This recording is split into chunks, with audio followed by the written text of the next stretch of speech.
Yeah, I'm here for Track Field 97 with Jade Lally, the three-time UK discus throw champion and this year Commonwealth bronze medalist.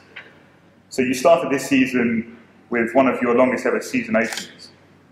Why do you think you started the season so well, or do you think you started it that well? I guess now with a little bit of hindsight, I probably did start reasonably. At the time I was pretty annoyed because I thought it was going to be bigger and better. I think my shape was quite good at the time. I had a really good winter season last year. It was my best winter season ever.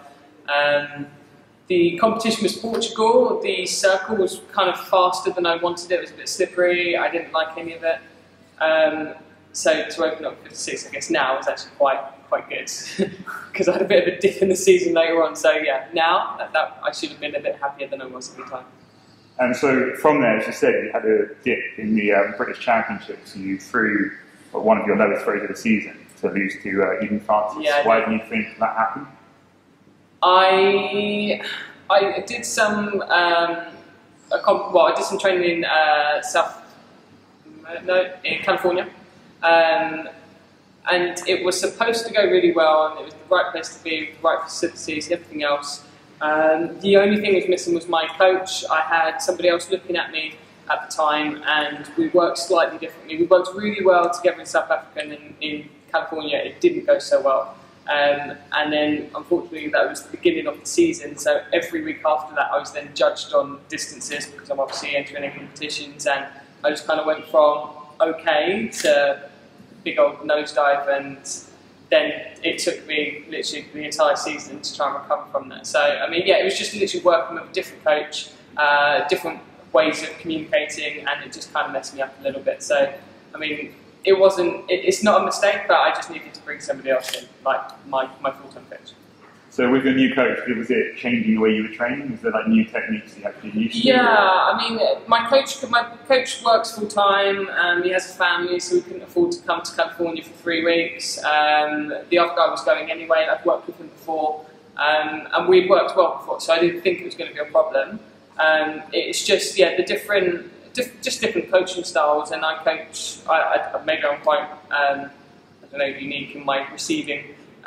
In my information receiving, but I don't know, just me and my coach work really well together. Having that 3 weeks apart and then going into competitions on top of that, I don't know, maybe it was all a bit too much. So I do plan on going out there again.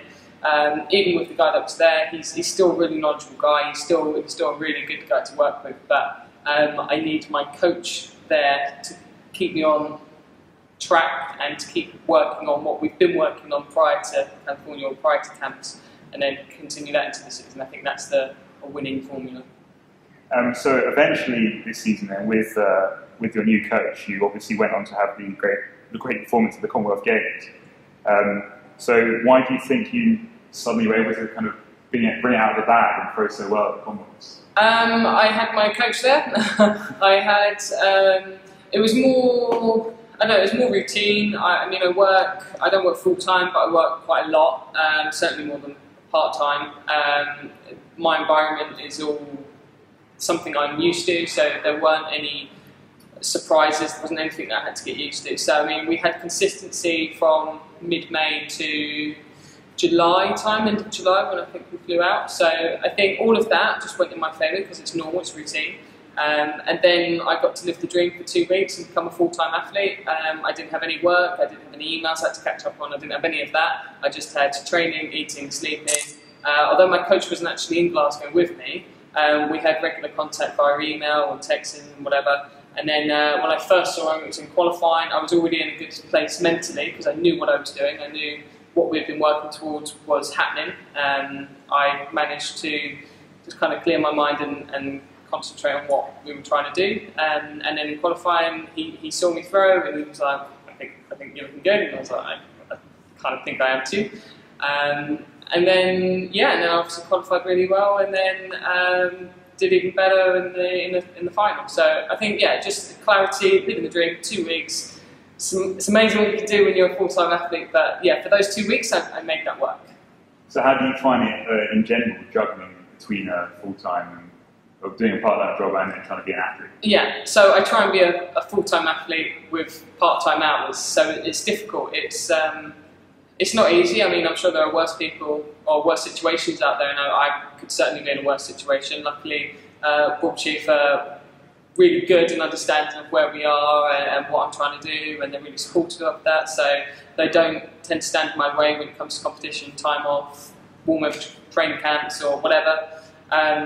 It's just, it could be better, and it needs to be better if I want to make that. Like Glasgow, I'm really happy with Commonwealth medal. I'm really happy with that, and to be selected for England to go there and do that, I'm really happy. But there is a step between Commonwealth, even Europeans, Worlds, and then Olympics. There's a big gap, and I think to bridge that gap, it means working less and training more, and having life focus around discus throwing. So I think that's the gap, and that's what I need to find out how to bridge that.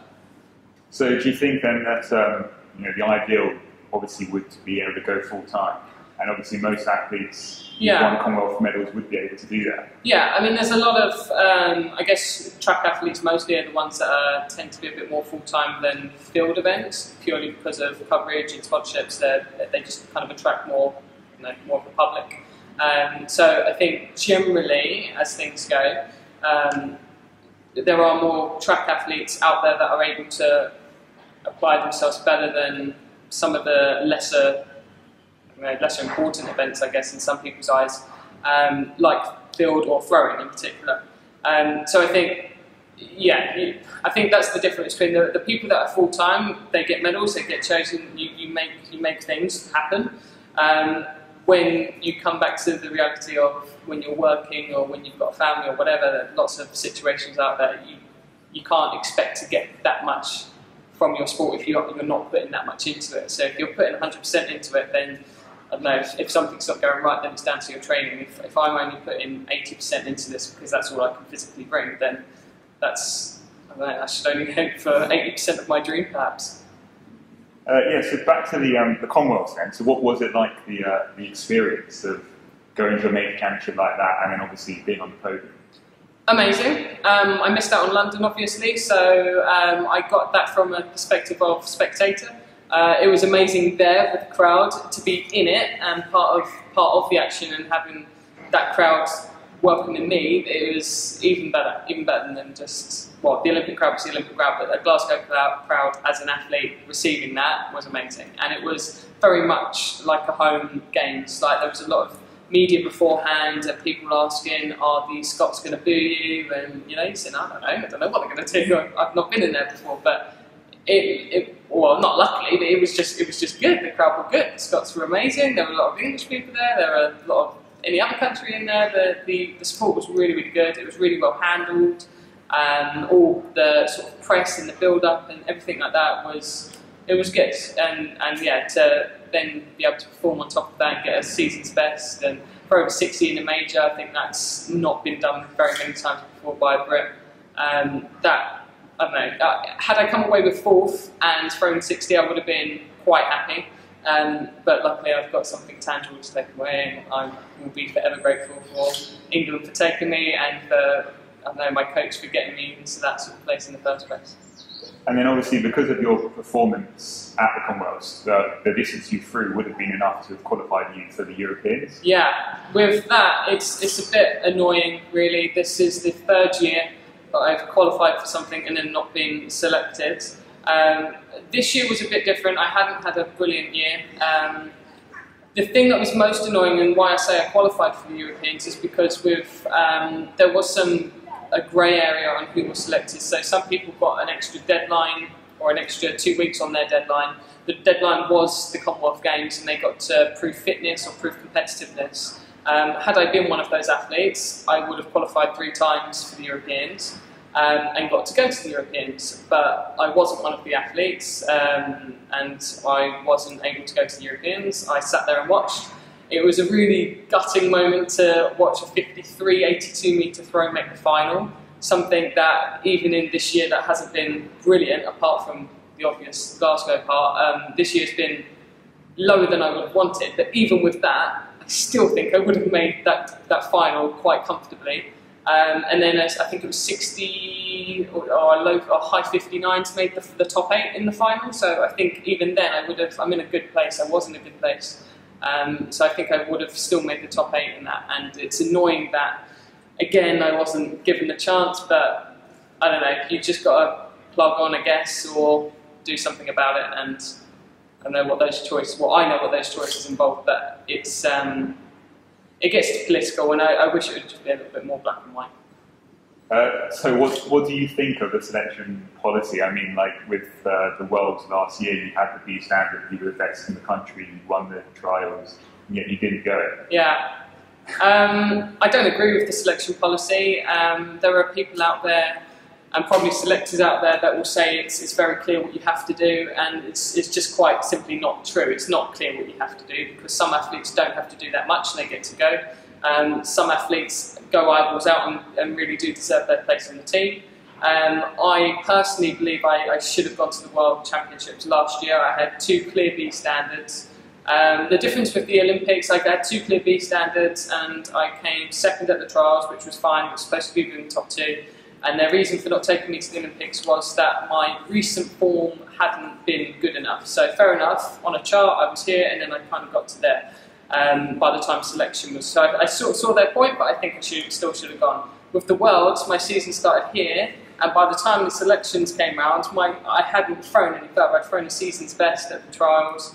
I think I beat in 2nd place by about 8 metres, so I mean I was clear, and that was another 60-metre throw, and I think I researched that. I think the last time that was done was in 1960 odd or something, so something like forever ago. So I was in a positive mind when that selection day came round, but I didn't let things get ahead of me, because I thought, well, for whatever reason they might not take me. I couldn't possibly think of a reason. I did try hard thinking of a reason why they couldn't take me, and then when I got the call, the guy on the receiving end, or the guy that was telling me, actually said, well, I think you know the answer, quite casually. And I was like, oh, well, I don't, because I'm waiting for you to tell me. And then he sort of said, oh, well, you're not going. I was like, oh, well, that's not, not quite what I wanted to hear. Why? And then he said, I didn't have the A, so I'm aware of that. And they didn't think, the selection panel as a whole, I assume, he said they, didn't think I'd make the final in 2 years' time, so I couldn't go to that year's championships, which I thought was interesting, because you just predicted my career for the next 2 years and you don't think I'm going to get to the Worlds in 2 years' time. Interesting. I've qualified for this year, so I should be going to this year. And obviously it wasn't to be, and whatever reason, and that was that. And then at the end of the season, I looked at funding lists and I knew that I had a good chance of staying on funding or going up one. I went up one, and the selection criteria for that is that you show potential for 2 years' time. So it's like, well, the selection for this says that well, you're telling me that I'm not going to make it in 2 years' time, and then you put me on funding and you're investing in me because you think I am going to make it in 2 years' time and beyond, and yet you don't pick me for championships. I mean, eventually I will make a championships and it will be my first one, and at that time I don't know if people are going to be expecting me to medal, I don't know if they're expecting me to win, but I would have never been to a World or Olympics before, so I think there'll be quite a lot of possibly expectation. I'll do what I'll do, because it's always comes down to the same thing. I know how to throw a discus. So do you think then that you can kind of yourself just get rid of the whole selection policy issue this season and kind of push on, because obviously you threw over 60 metres back in 2011, so do you think now you can move on from that? Yeah, I mean, there's nothing I can do with selection. All I can do is get the A and finish top 2 at the trials. That is my job. I haven't done that. I haven't had the A standards, so they're within their rights to not take me to Finns, but then you have that grey area of the B standards. And I think this year I've heard a few things of the policy changing, and they're only going to have one standard. And then if you have one standard, hopefully that makes it a bit clearer, because Bs should make some grey, but it seems like it doesn't always make teams, so I don't see the point of the B. If you're going to have a B, I think you should use it. If you're not going to have it, if you're not going to use it, don't have it. So one standard, hopefully, from next year onwards, will make things clearer. And then it's still, my job is always to hit those standards and make them have no choice but to pick me. Okay, so what do you think you're going to have to do to kind of move on to those kind of high 70 throws and finally be maybe high 70. Well, High high 60. 60, pushing on to the Yeah, 70. yeah. I mean, there's a lot that needs to change. Again, with the work thing, I don't think I can ever afford to go full-time athlete. I just don't think that's going to be a viable option for me. But I do plan on going to Australia, for instance, in a few weeks' time. Half holiday, half going out there, finding some research. Doing some research, and the world ranked number 2 discus thrower is out there, and I want to see if I can make contact with her, see if maybe doing camps or something like that is an option. You need to, I think, to be the best, you need to tap into the best, and you have to surround yourself with the best people, the best facilities. I don't have a training group at the moment. We had some injuries and some retirement, so I train on my own, which isn't ideal. I could go to Loughborough, but there's no coach there. My coach is based in Horsham, so there would be no. I don't think it would be a very good option for me to go to Loughborough and surround myself in the best building, but not have the best people there.